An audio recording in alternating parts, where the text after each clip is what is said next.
খেতে পারি না।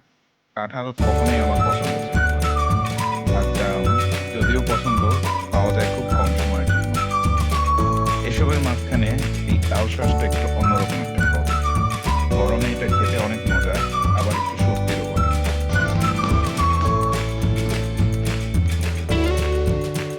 খেতে মজা হলেও খাওয়ার জন্য এটা রেডি করা অনেক কঠিন কাজ। আর সব ফলের মতো জাস্ট কিনে বাসায় নিয়ে খাওয়া যায় না।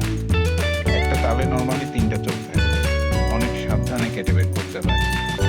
কাজটা দেখতে অনেক সহজ মনে হলেও এর পিছনে থাকতে হয় দীর্ঘদিনের অভিজ্ঞতা, দক্ষতা আর অনেক ধৈর্য।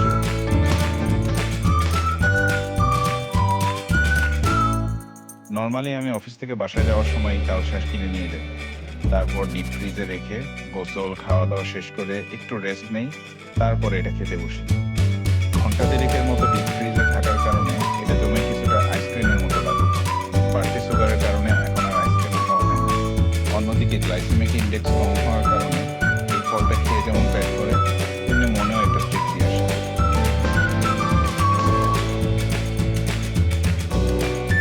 যাই হোক, অনেক কথা বলে ফেললাম, তবে এইভাবে খেয়ে দেখতে পারেন। আশা করি ভালো লাগবে। কথা হবে অন্য আরেকদিন, অন্য কোনো বিষয় নিয়ে।